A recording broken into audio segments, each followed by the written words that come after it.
Assalamualaikum warahmatullahi wabarakatuh. Kembali lagi bersama saya, Silvalati Alawiyah dari Program Studi Pendidikan Guru Sekolah Dasar Institut Pendidikan Indonesia Garut. Di sini saya akan melanjutkan mereview buku cerita rakyat yang berjudul Asal-usul Ikan Duyung, cerita rakyat dari Sulawesi Tengah. Kemudian sang ibu memutuskan untuk pergi mencari ikan diam-diam. Dia merasa tak enak kepada suaminya yang terus saja marah. Dia sebenarnya merasa kasihan kepada kedua anak-anaknya. Sungguh berat meninggalkan kedua putranya yang masih kecil itu. Dengan tekad yang kuat, sang ibu mengarungi lautan dengan perahu kecil yang biasa digunakan sang suami untuk mencari ikan. Pagi harinya kakak beradik itu sudah tak menemukan ibunya dimanapun. Mereka terus memanggil ibunya dan mencari di setiap sudut rumahnya. Akan tetapi mereka tidak menemukannya. Akhirnya kakak beradik itu memutuskan untuk mencarinya di tepi lautan. Keduanya berteriak memanggil-manggil ibunya. Cukup lama mereka mencari sang ibu, namun sama sekali tidak menemukan keberadaan ibunya itu. Akhirnya ibunya datang dan anak-anak itu merasa senang bisa menemukan ibunya yang sudah seharian menghilang.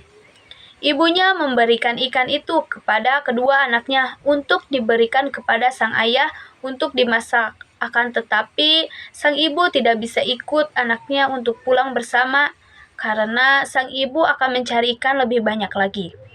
Kedua anaknya itu kekeh mengajak ibunya pulang, tetapi ibunya tetap tidak bisa karena akan mencari ikan lebih banyak lagi.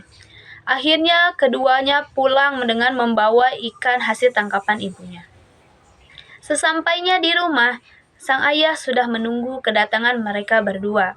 Sang ayah menyuruh kedua anaknya itu untuk memasak ikannya. Kakak beradik itu kemudian memasak ikan pemberian sang ibu. Karena telah terbiasa membantu ibunya memasak, mereka bisa melakukannya dengan baik. Sang ayah memakan ikan bakar masakan anaknya dengan lahap. Berbeda dengan kedua anaknya, mereka makan dengan membisu menahan sedih teringat sang ibu. Sang anak meminta agar ayahnya itu memaafkan sang ibu, tetapi tidak dihiraukan sama sekali. Dengan cepat dia memakan ikan-ikan bakar yang begitu nikmat. Kakak beradik itu terus mencari sang ayah agar memaafkan ibunya. Dimanapun ayahnya berada, mereka mengikuti terus dan memohon. Anak-anak itu berpikir dengan mendesak ayahnya, pasti lama-kelamaan akan luluh hati keras sang ayah. Namun sebaliknya mereka mendengar anaknya selalu menyinggung sang ibu, kemarahan ayahnya pun semakin meluap. Tak lama kemudian cuaca berubah menjadi gelap gulita. Awan hitam berkumpul, suara guntur menggelegar, angin bertiup dan begitu kencang. Kilatan petir menyambar di segala penjuru, bersama dengan hujan turun yang begitu lebat. Si sulung dan si bungsu ketakutan melihat cuaca di luar. Sementara itu, di tengah lautan lepas, sang ibu begitu ketakutan. Perahu itu terombang-ambing tersapu ombak. Ketika gelombang besar datang, perahunya pun berbalik arah dan hancur.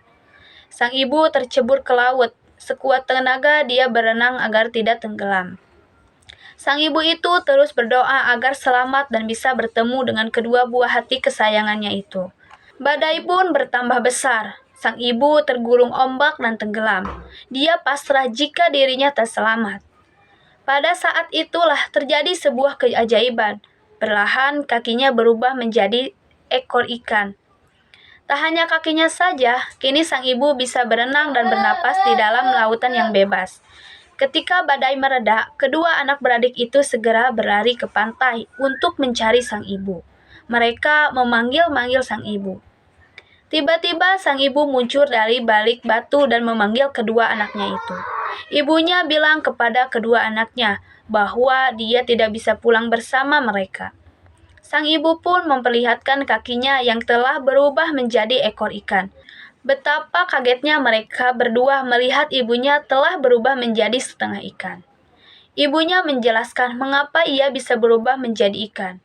Sang ayah yang melihat dari kejauhan merasa sangat bersalah dan menyesal karena sang ayah telah mengucapkan sumpah bahwa dia mengatakan kepada kedua anaknya sang ibu tidak apa jika dia menjadi ikan di lautan. Dan dia menyesal karena terus saja marah sehingga istrinya itu terpaksa harus melaut untuk mencari ikan. Akhirnya sang ibu berpamitan dengan kedua anaknya itu.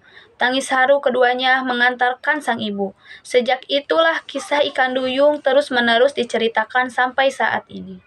Mungkin dari saya dicukupkan sekian. Terima kasih. Wassalamualaikum warahmatullahi wabarakatuh. Dadah.